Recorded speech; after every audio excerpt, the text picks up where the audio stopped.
It's Sunday, August 28, 2022. I'm Lights Camera Jackson, and welcome to LCJ Live. Hope you're doing well on this Sunday, the final Sunday in the month of August. Wow. We are approaching fall and the end of the summer movie season, but some exciting ways that theaters are closing out the summer movie season. We'll get into that here in just a second. Also going to go through the box office results with all of you. You can send in your questions and your comments. I do want to acknowledge first the Pezzas that I have here with me. I have Spider-Man because this coming weekend is the re-release of Spider-Man No Way Home, which could win the box office next weekend. We'll see how it does. Also, today is the 2-year anniversary of the passing of Chadwick Boseman. Black Panther, Pez is here with me as well. Continued rest in peace to Chadwick Boseman. We miss him. I think Marvel fans miss him. Cinema misses him. What he brought to the screen was incredible. Not just as Black Panther, but in so many other roles as Jackie Robinson in 42, and James Brown in Get On Up, and on Netflix in Ma Rainey's Black Bottom.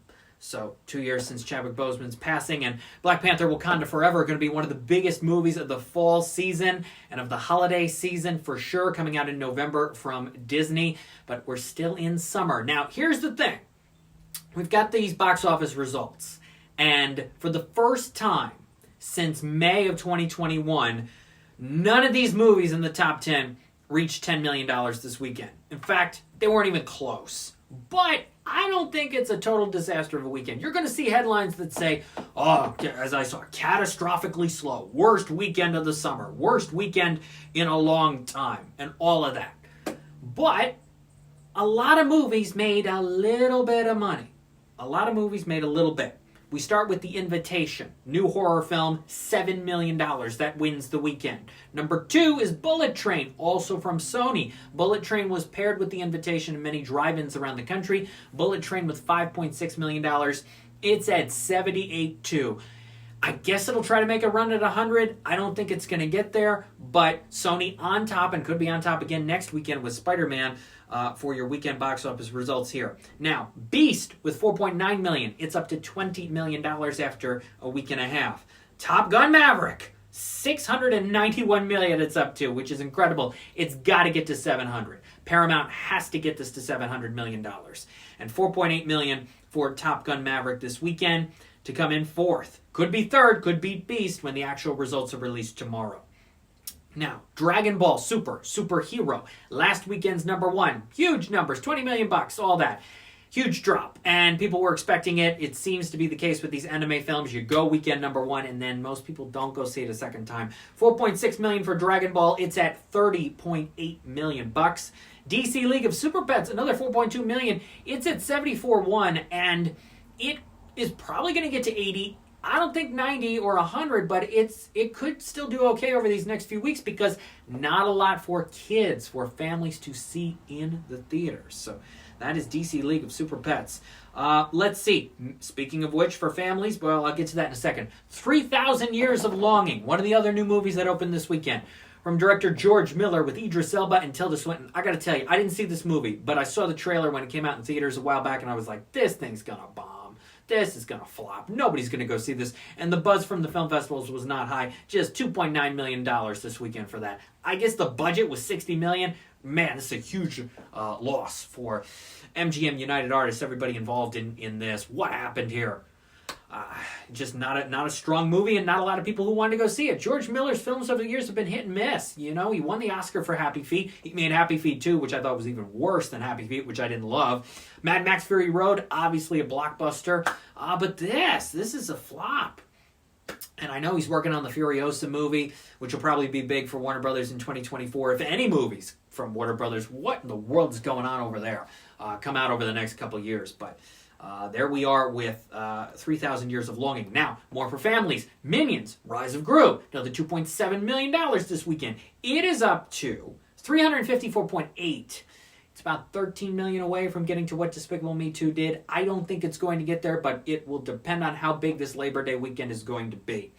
$2.7 million also for Thor: Love and Thunder. It's at $336.6. Good number for Disney. Not as big as Doctor Strange, which did about $412 million, something like that. And that opened in May. So Thor's doing all right. It's doing well. One of the bigger movies of the summer, but yeah, just not nearly as strong as Doctor Strange. And then rounding out your top 10 this weekend is Where the Crawdads Sing, which is still doing well for Sony. Another $2.3 million. It's at 81.9. It's on DVD in just a few weeks, September 13th. We'll see how it continues to do. Outside of the top 10, Nope, Jordan Peele's movie. It dropped out after just 5 weeks. It made another 2.2. Could it make more than Crawdads in the actual results and come in 10th tomorrow? Yes. But 2.2 million for Nope. It's at 117.6. Remember the other Jordan Peele movies, Get Out and Us. 176, 175 million. This is going to pass 120, but it's not going to get much more beyond $120 million. That's the way things are going with Nope. Rogue One, re-released in some IMAX theaters this weekend, $1.1 million. $1.5 million more for Elvis. It's at 147.3. It is on HBO Max this Friday, September 2nd. HBO Channel Premiere is this Saturday night, September the 3rd at 8 o'clock. I think it'll do well for HBO. But people are still going. And if more people go over Labor Day weekend, it will pass 150 million. I think Warner Brothers is having its fingers crossed to see if it can get to 150 million bucks. Bodies, 1.1 million this weekend for A24. It's at 9.7. It will pass 10 million, which is not bad for A24. A lot of A24 movies have gone over 10 million over the last several years, but still okay. You know, not a huge movie, but okay that it's going to pass 10 million. And a film I think is fantastic, Breaking. John Boyega, Nicole Beharie, Connie Britton, the late Michael K. Williams. Excellent drama, dramatic thriller. In some theaters this weekend, made $1 million.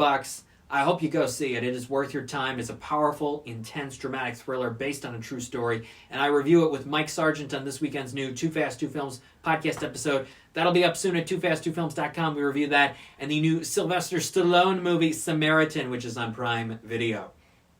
Also saw Me Time with Kevin Hart and Mark Wahlberg on Netflix. That's a pass. Wow. 2 of the worst movies of the year because it combines basically two genres. It combines the goofy school comedy and family comedy with the goofy raunchy comedy, party comedy. It combines those. That's a mess. Me Time on Netflix.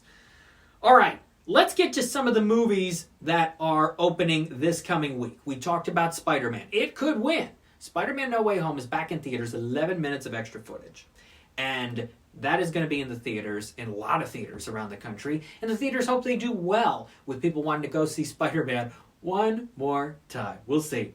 Also in the theaters and on Peacock is Hunt for Jesus Save Your Soul. New comedy with Sterling K. Brown and Regina Hall.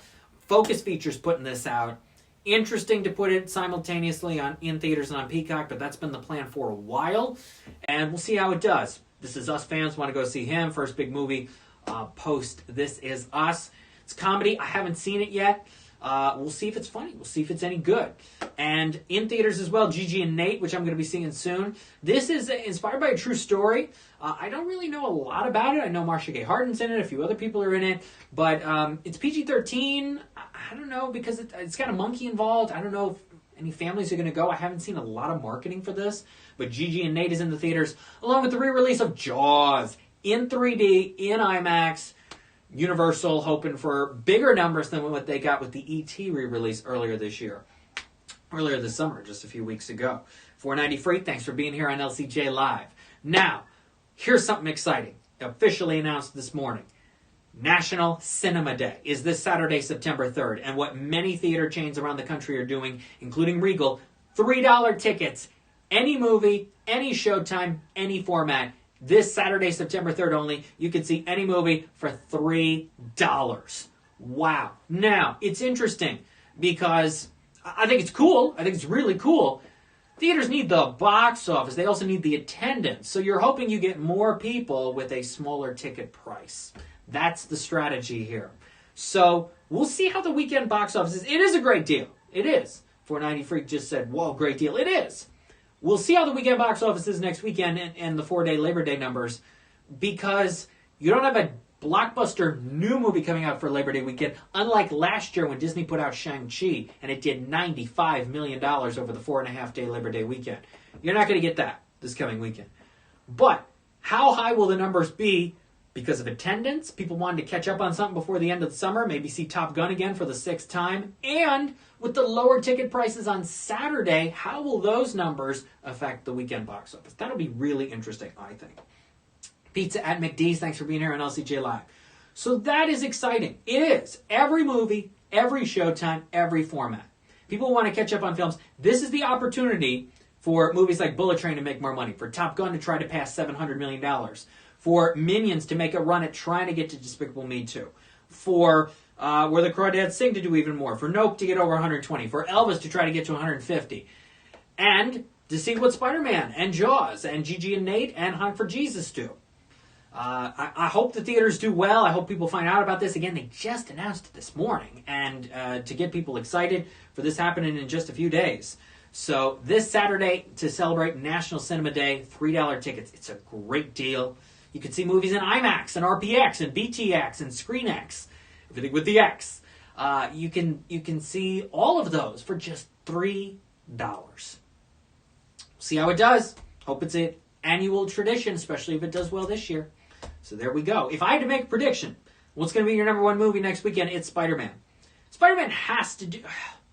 I don't know. It's tough. If the invitation drops to maybe 4, I think the Spider-Man re-release is going to do more than $4 million. Now, Top Gun could do more than it does next weekend than it does this weekend. Maybe it goes to 5 or 6. I think Spider-Man is going to do pretty well. Maybe 10, maybe 12. Maybe I'm too high thinking that. Maybe I am. It's up in the air. It's a question mark. How many people do want to go see it again with 11 minutes of new footage? And make sure they don't go to the bathroom during that 11 minutes of new footage. I think Spider-Man's number one. I think Hunt for Jesus will do a couple $1 million. Gigi and Nate, it depends on the marketing and if it gets out there to people. And Jaws will do a few million. 3D, the 3D prices will help. Again, on Friday and Sunday and Monday they'll help. On Saturday, it depends on how many people want to go see it in the theaters. So that's where we're at with the box office. We'll see how everything is next Sunday. Thanks to everyone for the birthday acknowledgments. I appreciate that. Hashtag Lights Camera Jack Bauer. Because of a certain number, I now am. I'm getting old. No, I'm happy about all of that. And thank you to everyone who's already pre-ordered My Very Rocky Christmas. If you want to pre-order it to get an exclusive signed copy from me and the incredible artist Rebecca Rem, these illustrations are gorgeous. You can go to shoptbmbooks.com, limited time only for the pre-orders. And you can get the exclusive signed copy of my first book, My Very Rocky Christmas, shoptbmbooks.com. I am Lights Camera Jackson. Thank you for watching today's episode of LCJ Live. When we're back here next Sunday, we'll take a look at these Labor Day numbers. We'll also preview the new movies coming out, including Barbarian, which is getting a lot of buzz from 20th Century. They need a hit, and this could be a hit. We'll see.